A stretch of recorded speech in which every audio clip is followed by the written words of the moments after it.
Welcome to Natural Habitat Adventures, Daily Dose of Nature. Today's topic, England's Cotswolds. What you need to know before you go. Presented by NatHab Expedition Leader Lianne Thompson. I'm your host, Rob Mess. Thank you all so much for being here today. Over to you, Lianne. Thanks, Rob. Welcome, everyone. I'm super excited for you guys to all be a part of this. As some of you may be aware, we've had this trip kind of on the books for the last couple of years, and I am pumped that it looks like this year is going to go through and happen. So I'm just really excited to share more information about this itinerary with all of you. It's going to be a great trip, and I cannot wait for them to get underway. Before we dive into more information about the trip itself, I thought I would just introduce a little bit more about who I am. So yes, my name is Lianne Thompson. I am an expedition leader with Natural Habitat Adventures. I was actually born over in England, but moved over here when I was quite young, which is why I do not have the fun accent. Grew up in Southern Ontario. Worked there and did my bachelor's degree in zoology down in Southern Ontario. I then moved up to Manitoba and worked at the zoo there, and have kind of worked with wild animals in various capacities, zoos and other conservation organizations, but quickly learned that I liked talking to people a lot and just wanted to talk for my job. So I went back to school, got my master's in conservation education, and then started guiding with NatHab a few years ago. So with Natural Habitat, I do guide up in Churchill for 2 of our seasons. I'm there in the fall for our polar bears, and I will be headed back there in about 2.5 weeks and be there for the month of February and into March for our Northern Light season. I guide in Iceland as well, and then obviously the Cotswolds program, and then the Canadian Rockies program is another one that we are hoping to get underway this year as well, is one that's kind of been in the books for a couple of years and will eventually happen down the line, hopefully this summer. So I do kind of guide full time for NatHab throughout various different seasons. So yes, let's dive in. We'll talk about the Cotswolds here. So map on the left-hand side obviously is showing some of the areas of the UK. So most likely you will end up landing in London, likely Heathrow Airport. If you're wanting to do money exchange, it's a good spot to do there, because in the Cotswolds a little bit less populated, and so there aren't ATM machines kind of all over the place. So London Airport is a good spot to do that. You'll immediately get a transfer over to Oxford, kind of depending on when you arrive, what you're first doing. So talk to your adventure specialist and get all that information about your transfer, and you'll head up to Oxford. It is about a 2-hour transfer up to Oxford, and we do start right away there. That's where our first activity is in the afternoon, and then right away we head into the Cotswolds, which is an area of outstanding natural beauty. It's been designated as such, and throughout our time there you will very quickly see why it is just a very stunning place to be. But we'll talk first about our activity on day 1. So, day 1, we do hit the ground running right away. We'll start in with some of our activities in the afternoon. The group meets and we do a tour of the University of Oxford. And the campus is not like, a lot of typical campuses where there's kind of one main central hub. There's buildings that are spread out throughout the entire town. And we will meet a guide there. She is an absolute wealth of knowledge, so energetic, so passionate about this topic. And every single day that we go and do this tour of Oxford, it will actually be a different tour, and that's partly because of the way that the university runs. So it was founded in 1096. It's a very old university, one of the oldest in continuous function, so very old university. And if you know anything about it, they've actually kind of got them designated into 39 different colleges, and each student is registered to a specific college. And the bottom right hand picture there is actually one of being inside of a college. So each college itself will have dorm rooms, dining rooms, chapels, all of that sort of stuff. And so that's kind of where that each college student you'll belong to one, and that's where you live. And so when we're designing our itineraries that we'll do for our tours, the colleges are not open every single day. And so they're kind of centered around like a courtyard right there in the middle, and you need to get entrance into them. Obviously students are able to come and go, but as tours, we can't go into every single college every single day. just because events might be happening, exams, all that sort of stuff. So the guide that we meet with, she goes around in the morning and we'll go and check out everything, see what's open, what we can do on our itinerary, and she plans one accordingly. But we'll be trying to kind of get into a college, see what that looks like. But the main feature is certainly going to be looking at a lot of the other historic buildings that we'll go see. So they have libraries, theaters, chapels, a whole bunch of things. And of course, with this being a very old, historic and beautiful area, many movies have been shot here, including Harry Potter. There's some scenes in the Harry Potter movies that were shot in the University of Oxford. So if you're a Harry Potter nerd, you'll enjoy some of that stuff, along with several other movies. So the tour itself will probably be about 1 to 2 hours, and we will be on our feet the entire time. So likely, you know, as you're talking to your adventure specialist about booking this trip, hopefully you're excited to come, and they'll probably recommend to come in the day before, just because the activities start on day 1 afternoon. So if you've just landed on a red-eye flight, it might be a bit challenging. So we definitely recommend coming in the day before and just letting yourself adjust to that time, and then wearing comfortable shoes is a good idea as well, because as I said, we will be kind of walking around and on our feet for a few hours right away. So yeah, that's kind of activity number 1 in the afternoon. We'll all meet our group, and that's the first thing we'll go see this absolutely stunning town. And then from there, day 1, we still also head into the Cotswolds. So I'll run through some of the other things that we'll do when we're in the area of the Cotswolds. And one of the things that makes our itinerary so special is that we do explore a lot of it on foot. There are thousands of miles of trails that run through the area of the Cotswolds, very popular thing for the locals to do. And so we want to capitalize on a lot of that as well. With the trails, they're quite different from the standard North American trail that you might be used to. If I go into my national parks here, I'm in British Columbia. If I go pop up into Banff, Jasper kind of area, you drive, you get a parking lot, you park there, there's trailheads, well-marked trails, all of that kind of stuff. It is quite different in the Cotswolds. The trails there, they're all open access trails and everyone can go on them, but some of them wander through towns, they'll wander through historic sites, past churches and chapels, other ruins and things like that. They'll also wander through fields with livestock and everything like that. So they're not as well marked as you might anticipate the ones that you've seen at home. Each of the walks that we do is likely going to be about 2 to 3 miles per walk, minimal elevation gain. It's not like mountains that are around the corner from me, you know, kind of more rolling hills. There are 1 or 2 where the hills are a bit steeper, but for the most part, the elevation gain is quite minimal. But one thing to know as well, that even if we do a morning walk that's 2 to 3 miles, in the afternoon, we might do another walk or be on our feet a lot. So it's one of the great things about this itinerary is that it's quite active. We get to be up and moving around and doing a lot of things throughout the day. As I mentioned, a lot of them, the trails are going through these livestock fields.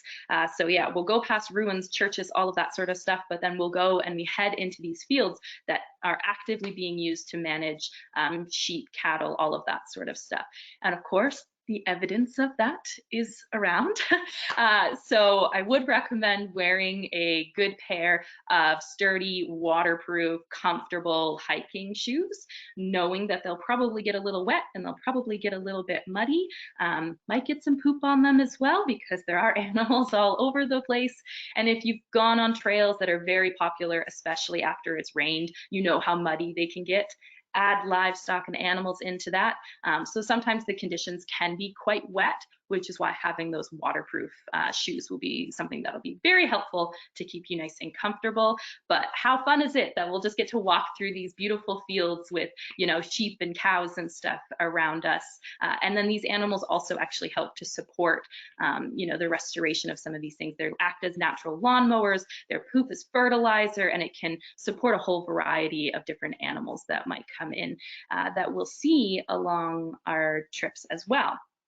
But with the livestock, one of the major things to mention about that is that the idea of these walks and in these fields, they want to keep the livestock in, but allow people to go through. And you might think, well, why wouldn't you use gates? Gates relies on people absolutely always 100% closing them, which we know is not going to happen. So the UK does utilize what they call stiles. So as we're walking through these fields, you'll come along a fence line, and then they'll have these stiles. These are 3 different varieties that you can see. You walk up, you have to step on those wooden posts, and then you scoot over and get to the other side. It is the only way that we can go through these trails. There is no other way around them. So, you know, having good knee and hip mobility, and also planning your outfit accordingly. If you're a person who wants to hike in jeans, might not be the best way to do it, just because you don't have as much flexibility. So lightweight, flexible pants will also be good to help ensure that you can get over them. The other thing to recommend as well with these walks is having a waterproof coat. You'll hear me say waterproof a couple of times in this webinar here, and it's just because we do spend so much time outside, which I'm jazzed about, but of course we can be outside in a whole variety of different weather, and we don't want to be missing out on activities just because it is raining. So having good waterproof gear is something that I will recommend for sure. So we do go on several walks throughout our trip. You know, morning walks, afternoon walks in a whole bunch of different areas all over the Cotswolds. And we will be looking for a variety of different plants, flowers, of course. There's lots of beautiful flowers that will be in bloom throughout spring, summer, and even some into fall. Fall itineraries, we get to have the beautiful colors of, you know, changing leaves and all of that kind of stuff. So no matter when you book your trip, they're going to be stunning, stunning views. And each trip we do is going to be a bit different because different flowers will end up being in bloom. It'll support, you know, having all these flowers around and these fields with all of, you know, the nutrient cycling that's happening because of the livestock. Also encourages other, you know, birds and mammals to be present there as well. So if you're a birder, we certainly will be spending some time looking for birds, barn swallows, other songbirds, birds of prey, quite a few birds of prey species in the UK as well. So we'll be looking for as many of them as we can. Small mammals, of course, we will be doing our best to find them, but they are oftentimes a lot more elusive. So we will be looking for as much as we can, but know that they're a bit harder to find. So we'll do our absolute best to find them. But when we go on these walks, we'll do talks on history, we'll do talks on the ecosystem, ecosystem balance, ecosystem restoration, and then of course any of the animals that we might see along the way as well. One of the other features of our itinerary is visiting and going to a lot of gardens. The UK is very well known for gardening. They've kind of mastered this, and there are plenty of wonderful gardens that are available for us in the Cotswolds. So we do hit up quite a few of them on our trip. And the fun part about it is that they're all quite different. They all have different styles depending on, you know, who designed it. Some of them have these more historic buildings, some have ponds, some have greenhouses, like glass greenhouses, some are more wooded areas. Many of them have vegetable gardens. If you're a person like me who got into vegetable gardening during the pandemic, you'll probably have an even greater appreciation for all of that. But each of the gardens is all different in their own right. And similar to what I mentioned with our walks, what time of year would you want to come? The gardens are also very well designed so that they are beautiful from the start of our trips right up to the end of the trips. Every single area, they plant things in a way so that different times of year, they'll have different things that are in bloom. So no matter when you come, it'll be amazing and it'll look different every single time. When we go to these gardens, we will be meeting with a volunteer or a gardener, horticulturist, one of them, who's going to share their knowledge with us about the garden themselves. Each of the visits will be about an hour to 2 hours, depending on where it is that we're going, because each of them has kind of different programs, and they will just be sharing everything that they know about these areas. The way the the garden was designed, some of the flowers, the unique features about them. Again, they're just a massive wealth of knowledge that they will be sharing with us. It is, yeah, a really beautiful area to just kind of get to go and enjoy all of these different gardens. Again, these are things that we will likely be on our feet for all, or the majority, if not the entire duration of our tour. So to keep that in mind. Each of them, as I said, is quite unique. We'll visit a couple of them. Hidcote is one. We'll go towards the end, and then throughout the other ones, or throughout the rest of the trip, there's several different places that we'll go. But yeah, all of them beautiful, all unique. Very excited to explore all of them. It'll be great. One of the other things that we do on our trip is we hit up many historic buildings, historic areas. And so one of the ones we hit up pretty early on in our season, or in our trip, sorry, is the Chedworth Roman Villa. So this one is very, very old, actually built between the 2nd and 5th century, so you know, a number of years old, kind of more recently discovered in the 1800s, late 1800s. And so we'll meet up with a staff member there, and we have a 1-hour guided tour of the area. And what makes Chedworth so incredible is that even though it's a very, very ancient, very old establishment, it's so detailed. So the top picture showing some of the mosaic work that existed. So we know that this place was very luxurious, very fancy, essentially. So they've got all these mosaics around. And the bottom right hand picture is actually the underfloor heating that was utilized in the area. So very creative, very clever. We'll go through, and they've got baths, they've got underfloor heating, they've got a natural spring that kind of fed the water to the area, and we'll hear all about the history. They also have a museum that's there too, and it shows off some of the other artifacts that they found when they were kind of digging everything up there. So fancy dinnerware, decorations, hair pieces, all of this really wonderful stuff that was just kind of more and more evidence that people who lived here, they lived a very luxurious and fancy life. So yeah, really, really cool place to go. We visit Woodchester Park and the mansion. I'll touch on the park first. The park is kind of like this secluded wooden valley, and it's along the Cotswolds escarpment. And within the park itself, there's lots of trails. And what makes it really unique is that it has a whole bunch of kind of different ecosystems. It has open valleys. There's areas where there is livestock there. There's ponds, wetlands, forested area, heavy forested areas. And so naturally, you might be thinking, hey, there's probably a lot of wildlife there. There's so many different ecosystem types. And that is true. It does support an abundance of invertebrates, amphibians, birds, breeding grounds as well for many birds, and the mammals are present there as well. So we'll go to the park. We are going to go for a walk in the park, see what we can see, but take in the beautiful views that are there. And also present on Woodchester Park is the Woodchester Mansion. So we'll get a tour of here, but starting on the outside, you look at it, and it is just this beautiful, beautiful, you know, Victorian Gothic mansion. From the outside, it looks very completed, very, you know, very detailed. You can't see it in these pictures, but when we go, you'll be able to see they've got statues, and some of them are designed after local animals or plants, but they're so incredibly detailed. And then you go inside, and it's actually completely unfinished on the inside. So they started the construction in 1857, and it was abandoned in the 60s. So the inside has completely unfinished floors, walls, ceilings, tools left over from people when they essentially just abandoned this property completely. So it's polar opposite from the outside, looking so complete, so detailed, and then you go inside and it's not like that at all. So really cool mansion to go to. We will have a tour there with one of their staff members who will talk about the history of the mansion, some of the key players who were involved in the construction, and I understand that there's also an episode of like Ghost Hunters that was shot there, so I imagine we might also hear some spooky stories. After we do the tour, we have a private dinner in one of the great rooms of the mansion.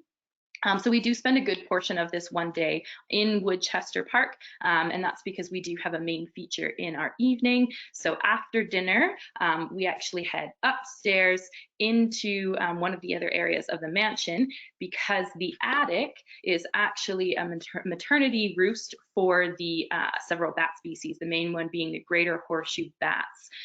So we don't actually go into the maternity roosts, but the thing that's really incredible about this visit is that they have a room set up where they've got live feed cameras on the bats that are in the roost at the time. And these bats have been part of a study that's been going on since 1959 by Dr. Roger Ransome. He has been studying since then, and it is the longest running study of a mammal done by a single person on Earth. At this point, there is more people involved in that study, but how incredible is that this one guy has been studying them for that long? Very incredible. So thankfully, they do have quite a bit of knowledge about these bat species. So we'll go up and meet with a staff member there, one of the people who's participating in monitoring and researching these bats. And they have these live feed cameras, and we can kind of zoom in and out on the things that they're doing. So if there's a mom and a baby, we can zoom in and see them. Some of them are tagged and they'll show off the tags. If they're doing other sorts of behavior like preening or whatever it is that they're doing, we can kind of zoom in and see what it is that they get up to while they're in the roost. Again, we don't go in there because we don't want to disturb them. But once we kind of get an orientation about the bats, they'll talk a lot more about the conservation and research that's going on with them. Historically, there actually used to be a lot of these bats around. Something like the population was about 300,000 in the UK, and it dropped significantly down to only there being about like 9,000, and kind of more in only one pocket of this area. And part of that has to do with the change in roosting sites. They used to be a lot more cave dwelling, but now they're using buildings, but more significantly, it is the use of pesticides. Bats, they do eat bugs. It's one of the reasons why we like them. They eat our mosquitoes, and so they'll go and they eat bugs, but as we use more and more pesticides in the area, it decreases their food availability, which then causes their populations to decline. And we'll talk more about what else is going on with their conservation, behavior, all of that kind of stuff when we're on trip, and learn a lot from the staff members there. But on Woodchester Park, they do have livestock there, and they don't use dewormers on their livestock, which means that there are kind of more bugs, which is why the population has done so well here. So really incredible story to just kind of hear about them. They do have a couple of hundred of these bats that come in and roost here in the evening. And at this point in our day, it is starting to get a bit dark, so dusk is coming down. So we leave the area where we've got the live feed cameras, we go down and we actually stand in this really long corridor. It is optional, you don't have to stand in the corridor, but in this corridor is where the bats, they leave the roost, they come down, they fly through this corridor, and they go outside. So it's an incredible opportunity to kind of get up close to these bats flying overhead as they go outside and go feed for the evening. And one of the other things that they'll do in this activity is that they have different, each of the different bat species that's there, they're all using echolocation, but they use that on different frequencies, the different sounds. And so we'll have different frequency detectors set to different sounds. And so if I'm holding one and it's got this sound pinging off, then we know that the greater horseshoe bats are above us. And someone else is holding one and it's also pinging off, we can also hear off of that. That frequency is maybe set to the lesser horseshoe bats, and then we know they're also present. And so there's a couple of different bat species that are around, so we'll get to learn how many different bats it is that are flying around us, different species of bats that are flying around us. I'm so pumped for this activity. I think it's going to be absolutely incredible to be able to kind of get this close and learn as much about bats. Such an underrated animal, but so important and very, very incredible. So it'll be a really cool activity for us to do. And you might be thinking, hey, dusk, it's getting dark, it's getting late. This is going to be the latest night of our itinerary, and the expedition leaders and all of the way that we've organized all of the itinerary with the office staff, our operations team. We recognize that, and certainly we'll be kind of adjusting our itinerary throughout that, especially in like the middle of the summer when we're at our longest days. Dusk is going to be significantly later than kind of the tail end of the season. So we'll make adjustments to make sure that people are well rested and can enjoy this activity. But this one will likely be the latest night of our trip. One of the other historic buildings that we go to is Broadway Tower, constructed in 1799. It is actually coined the highest little castle in the Cotswolds. So it is up on this hill, a very historic tower. And again, we'll meet someone, they'll do a tour of the tower. There's several different levels, talk about the history, its construction, from its beginnings of the tower being built as a token of love from a husband to its wife, or to his wife, then being transferred to an owner who used it as a printing press area and housed, it was one of the most famous libraries at the time, housed so many amazing books, and then, you know, became home to writers and designers and authors, all of that kind of stuff, artists, because the views from this place are absolutely incredible. So we'll go through the tower itself, but you can actually go right up onto the roof as well, and from the roof you can look out and see 16 different counties. It is a stunning, stunning view from that rooftop. And then you turn around and notice that the bathroom, the bathtub is right behind you.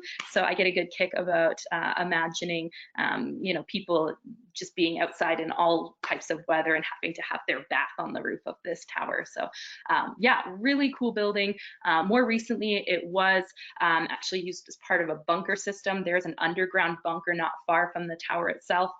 During the Cold War, the bunker is still there, and yeah, you can, sometimes people can go in and have a look at the bunker. So it's very neat. We'll also go for a walk on the property, and on the property itself, there is actually a resident red deer herd. This herd, it is captive. They've got a huge area that they can kind of cover, and it's been there since about the 80s. There is a gentleman who is there primarily taking care of them. So we'll do our best to try and spot and find this herd. William is the name of their stag, and then there are several females there as well. And they do breed. So calving season, when they're actually giving birth, is kind of in June, July. So depending on the itinerary, we might see some pregnant females and get to see the really cool behavior of them being pregnant, having the calves, and maybe the calves being around, and then watch them age as the later itineraries happen. These guys were once rare, you know, back in early 1900s, there was a lot less of them, largely due to hunting practices and change of landscape. But one of the other things that we'll talk about on the duration of our trip is kind of ecosystem balances. So you might be aware of, the UK is not very well known for having like these big top carnivores. They don't have bears roaming around and cougars and all of that kind of stuff. And so that has significantly impacted on the ecosystem as a whole. So talking about predator and prey dynamics, because without the lack of top predators, it means that populations of many of the ungulates, like the red deer, have actually skyrocketed. They have huge, huge numbers, which then has negative impacts on the ecosystem itself. They are, you know, overgrazing in areas, not allowing plant and tree species communities to establish. And so it does have really negative impacts on the environment when the numbers are at such a high density. So we'll talk a lot more about ecosystem interactions and how they're all kind of connected, because then, you know, having your area where there's not enough, or the plants and trees aren't able to establish it, then it impacts on the ability for the birds to be able to be there, and other small mammals. So there's a whole trickle down and trickle up effect that happens when you kind of pull out one of the main features, so one of the main animals that is there and helping to influence an ecosystem. So we will talk a lot about ecosystem dynamics there, even though, again, the UK is not known for being this very wild space full of animals. We're not going on an African safari or going up the Churchill to see the polar bears. There is still a lot of really wonderful things that are going on there, and how they've changed over the years. We will also hit up the Batsford Arboretum, very different style of gardening, if you will, than the gardens that we've been at. About 1,300 different types of trees, shrubs, and bamboo species. This area is absolutely stunning. All of these different trees, which again, you might think, hey, that probably supports a whole variety of different animals, and you would be correct. So lots of different birds that will be around there. There's also some ponds and everything there too for amphibians, various different things. So we do go on a walk in the arboretum there and check out all of these different trees, be looking for different animal species. And as with anything in the UK, there's of course a lot of history that's there too.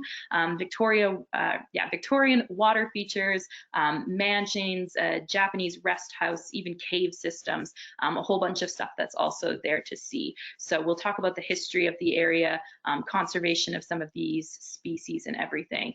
But yeah, a very different aspect of gardening. Once again, they've planned this well, and it means that it is beautiful all year round.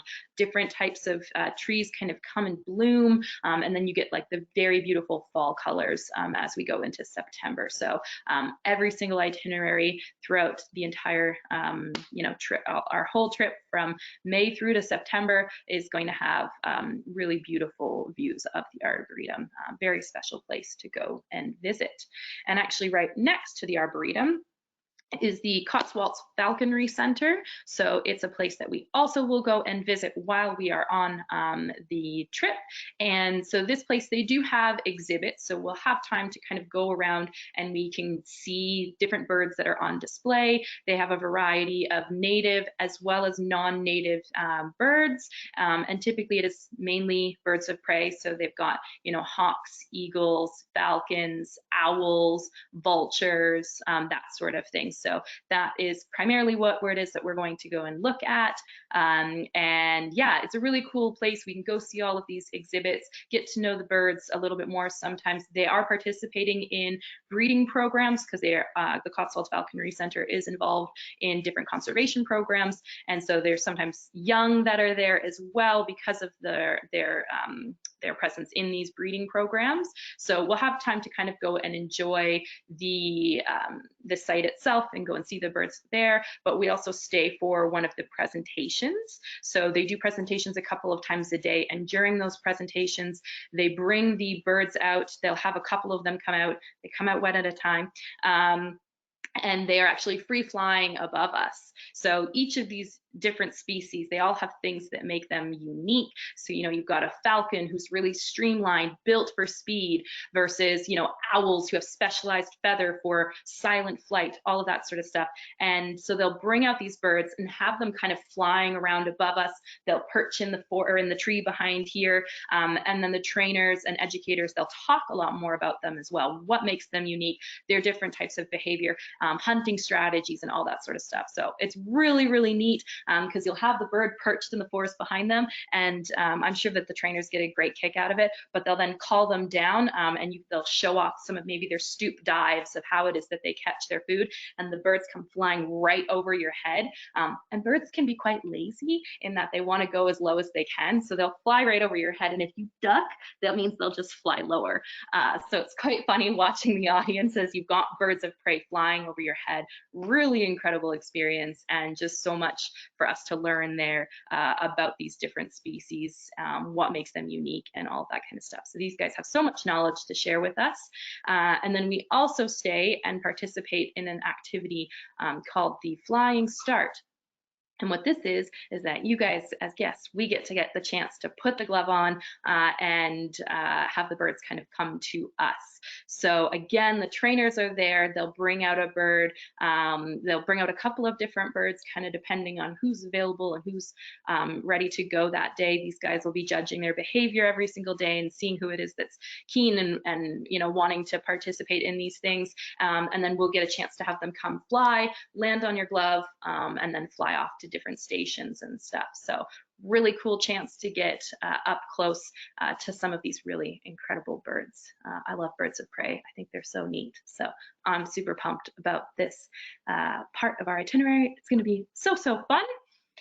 And one of the other places that we go to is the Greystone Nature Reserve. So this is very different from anything that we've done on our itinerary so far. There is history there, of course, but it's also an active organic farm. So we're going to kind of get like a real true farming experience. But with the history of the area itself, they actually have recognized that there's farming that's dating back about 6,000 years in this area. So one of the earliest known European towns was actually a trading hub during the Iron Age. And to help you understand that a bit better, they've actually created a replica of an Iron Age roundhouse. So some of the things that people used to have lived in. So we'll kind of go back in time and learn a little bit more about what it was like to live here a couple thousand years ago, and they'll talk a lot more about the establishment of this area and all the things that make it really, really unique. While we're doing this, so we do meet with a volunteer here as well, and the volunteers were actually the ones that ended up putting together this roundhouse a couple of years ago, so they wanted to add that feature so they could really share their knowledge about the history of the area. So the volunteers, they'll help us, we'll go on a walk of the property, learn about the Iron House, but also learn about the nature reserve itself. It is a really important area. There's wildflower meadows, streams, forested areas, and again, just supports an incredible diversity of flora and fauna. They participate in ecological surveys and a whole bunch of other conservation and research that goes on in the area. Live feed cameras, again, up on some of these trap cameras, checking to see what's going on in the area because they're really trying to restore the area. As you know, or as you might be aware, a lot of the areas across the UK, and we see it across North America as well, ecosystems being completely wiped out and put other things in place. Humans were expanding and we're expanding. So the UK, and especially in the Cotswolds, it's one of the things that makes this area so amazing, is the idea of wanting to work so hard to bring back, restore ecosystems back to their kind of former glory. And one of the things that I find absolutely incredible about it is that there's so many places that are using agriculture to help with that restoration project. So I already chatted a little bit about that when we were talking about the walks, and this place is no different. As I said, it is an active working organic farm. And so it is a huge topic that we'll talk about. Something I'm super passionate about is the, agriculture, how we can be doing our agricultural practices differently. And so with Greystone and the way that they manage their cattle, they're actually self-milking cows. So during the day, they're out in the fields, actually all the time they can be out in the fields, and then there is a barn that they can come into. And it's all voluntary. The cows come in, they kind of enter in this chute system, and then they get to a certain point, and we can actually see that. So if while we're there, a cow has elected to come in and milk itself, we'll be able to watch this happen. But they get set up in this chute system. A machine comes in, it cleans them, it attaches, it milks them, and then it releases them. The cows get a treat, and then they get to go back off to the field. Obviously, each of the cows is monitored for how often they're coming in, the milk production that's coming from them, and they've noticed that they've actually received higher yields now that the cows are able to come in and do this themselves. So it's a much more humane way of managing the animals than one of the things like what North America is largely known for. I know there are a lot of wonderful farms throughout North America as well, but in the Cotswolds we'll see a lot of this, different practices of managing our agricultural systems, and how we can be using those to help restore and support diversity of wildlife. So it is something that the Cotswolds is really, really proud of, and is working really hard towards. And the milk that they do produce also helps to make some of the infamous cheese that they're known for. So we'll be doing some samplings of food and stuff while we're there too. So yeah, a really different experience, getting true farm experience, and learning more about ecosystem restoration and how agriculture can play a role in that. So those are some of the main things that we're going to be doing on our trip. But now if we go from the farm what are we going to be eating on our time here? I know the UK is very much known for like meat and potatoes kind of deal, but the Cotswolds has actually become like a booming foodie area. They have lots of chefs that come, very talented people. And again, to tie into this whole organic farming, what's really incredible is that so many of the restaurants that we go to are using food that's from the local farm. So when you sit down and have a meal, you know that the bulk of the food, or oftentimes the bulk of your meal, is coming from within a few hundred miles of where you're sitting. So they really stress on, put a lot of importance on local farm to table fare, all of that stuff, and it is absolutely delicious, delicious food. If you've been on Nat Hab trips in the past, it's true with this one as well. You will not go hungry. We will constantly feed you. And if you do have any dietaries, you know, if you are a vegetarian or anything like that, all of your dietaries will be taken care of as well. But the food is very, very delicious. So I'm excited to just spend weeks eating in England. It'll be really, really fun. Eat across the Cotswolds. It's going to be great. And then for our hotels, we do stay in 3 different hotels while we are there. And I'll get more into packing after this as well. But our hotels, they are very, very stunning hotels. So they're different. We move just depending on where our activities are, because we want to be spending less time in our vehicles. And so we're moving around, or we move the hotels just to make sure that we're closer by to the activities. But all of the hotels that we stay at, they're basically like luxury estates and mansions. They're very, very beautiful properties, and each of them is quite different as well. Some of them will have, you know, really well manicured gardens. Some of them will have fields with wildflowers all around them, because again, they're wanting to support the natural wildflowers that are supposed to exist. Some of them have streams running through them where locals will come and go fishing. Some have fire pits, that sort of thing. So each of them stunning, and we have built-in time into the itinerary so people can kind of get a chance to spend some time walking around the hotels, walk around the grounds if they want, because they are very, very beautiful, both inside and outside. The outside, you've got these stunning, stunning views, even inside as well. But one of the things that's different about the inside of these hotels is that it's not as modern as you might be used to here in our North American ones. They can be quite old-fashioned on the inside. They're still updated in that many of them have been recently renovated, but they just look very different. So you get to kind of get transported back in time when you go inside and stay at some of these really beautiful hotels. So they're warm, they're clean, they're stunningly beautiful. You will get a great night's sleep. I'm also really just excited to stay at some of the hotels here. They're really, really stunning properties. So it's going to be a lot of fun.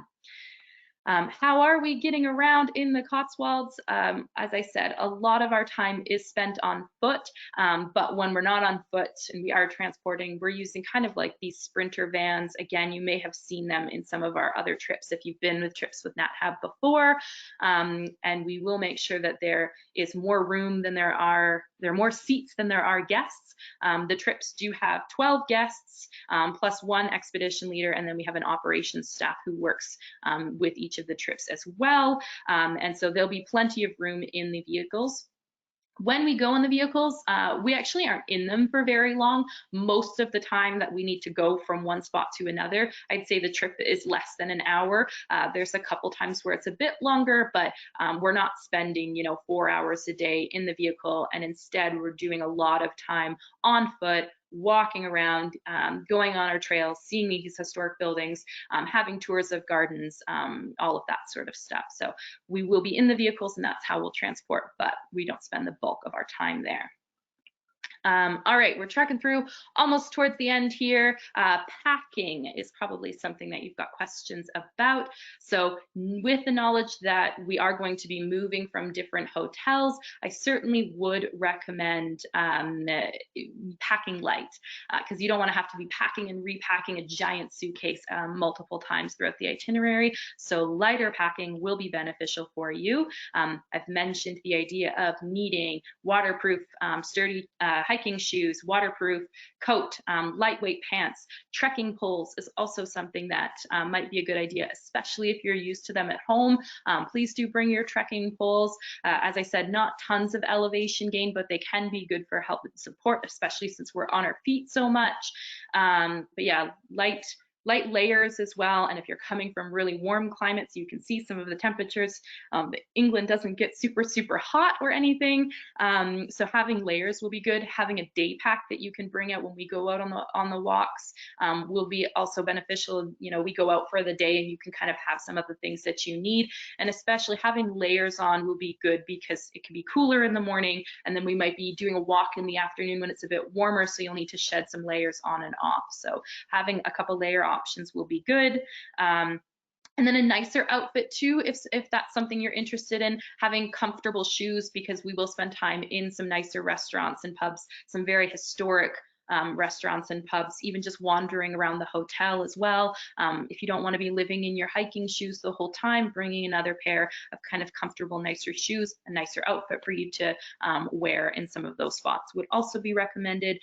Electric converter as well.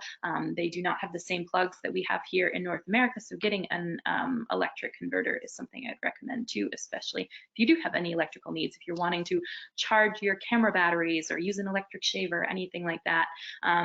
If you have questions, you can certainly reach out to your adventure specialist, but the pre-departure briefing will also have a good packing list in there as well. All right, photography. Yes, photography. It is an area of outstanding natural beauty after all. I'm sure you will want to come and take some pictures. So of course, people will have cell phones or point and shoot small ones. They're amazing. They've improved leaps and bounds. The capacity that these guys have at this point right now is incredible. Expedition leaders, we have a lot of tips and tricks that we can offer for you to help maximize on some of that. So certainly cell phone photography is something that I utilize regularly and would recommend. But I know that there are going to be some avid photographers out there as well.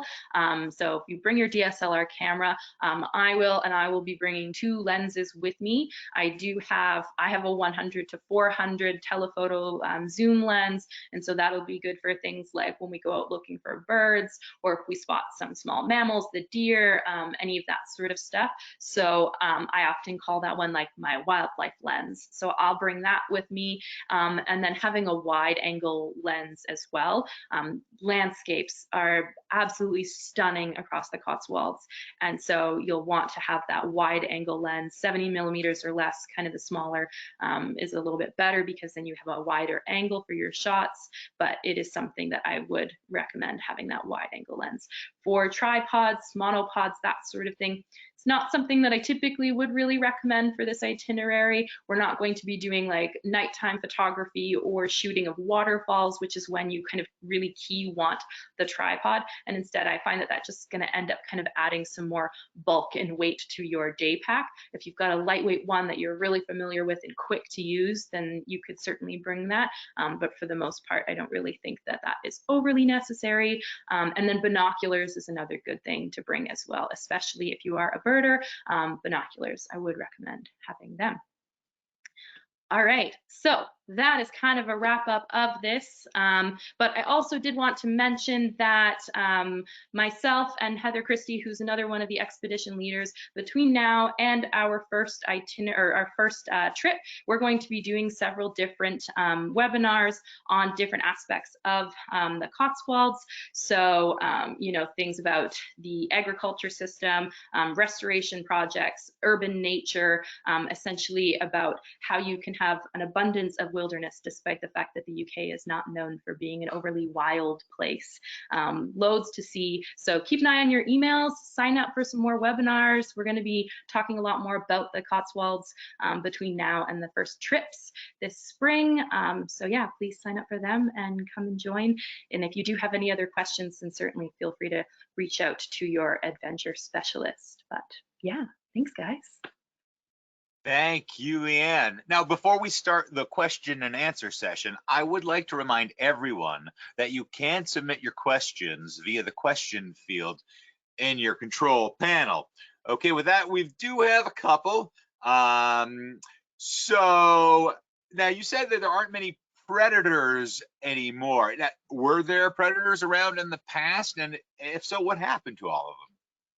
Yeah, I mean, a lot of there were similar predators that we have around here, bears and all of that kind of stuff, but some of them have just been wiped out over time, some of them thousands of years ago, and some of it to do with humans, some of it just natural. But now the predators that exist are much more smaller mammals, so, you know, things like foxes and weasels and stoats and different things like that. So there is still the existence of some, but like the top carnivores of bears and cougars aren't really a thing there anymore, unfortunately. So, although I have seen articles about there being like random cougar sightings and stuff, so don't really know what all that is. Some of it can be like trail cams and like, well, is that someone's dog? I don't really know.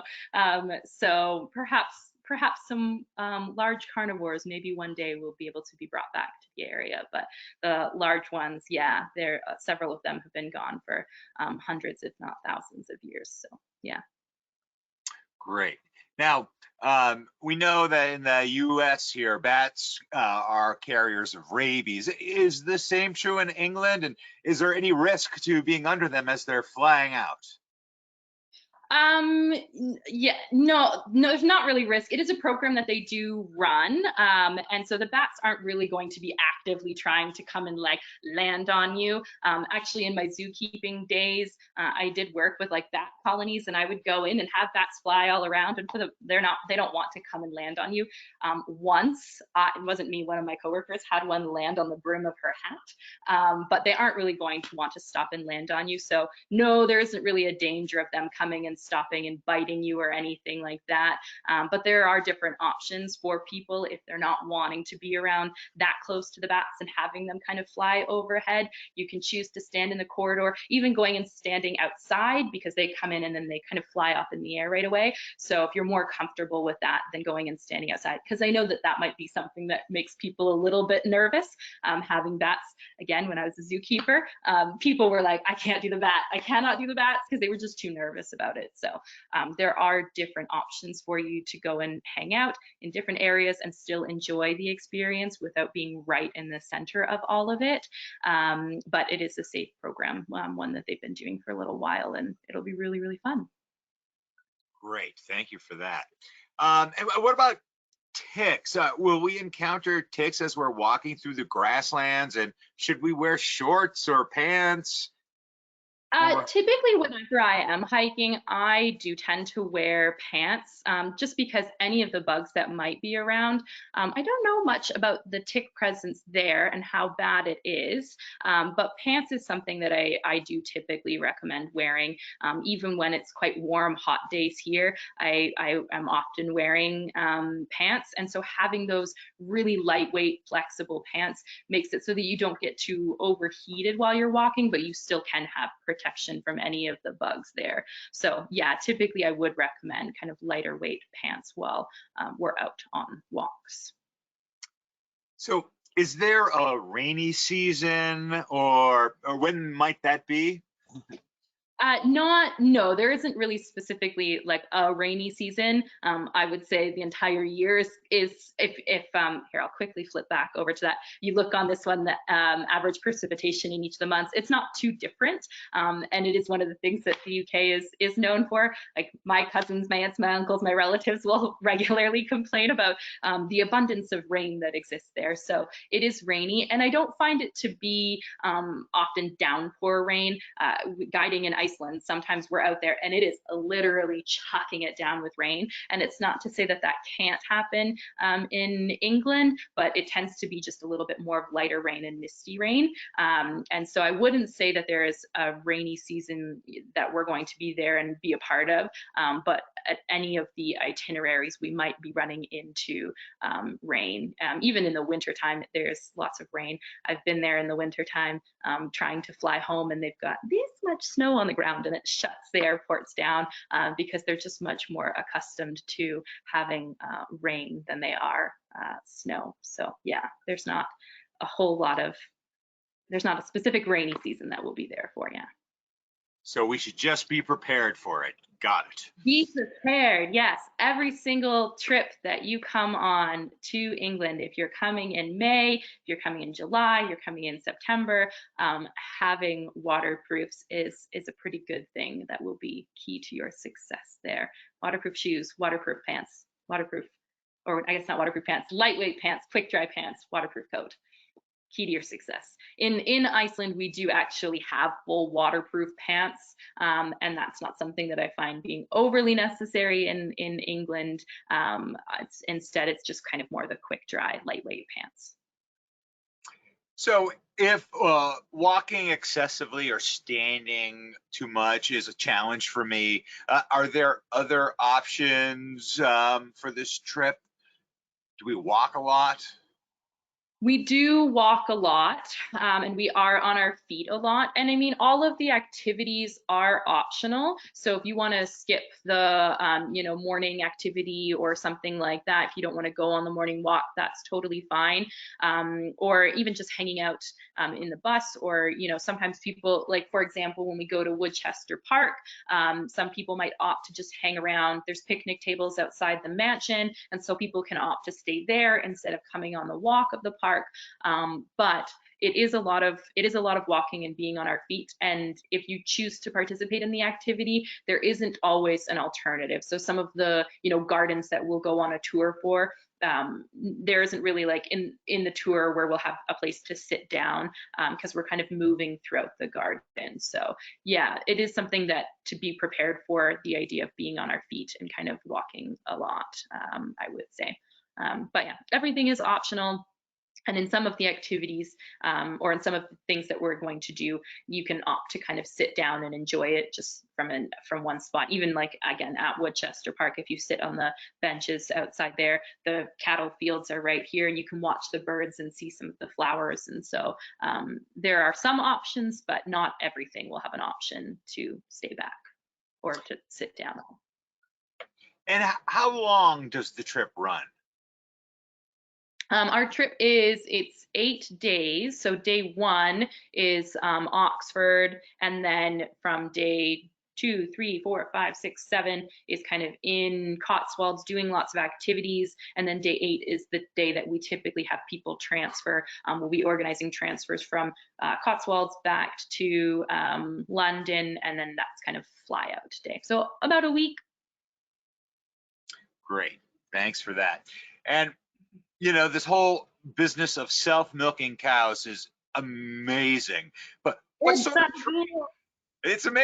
of treats do the cows get for milking themselves?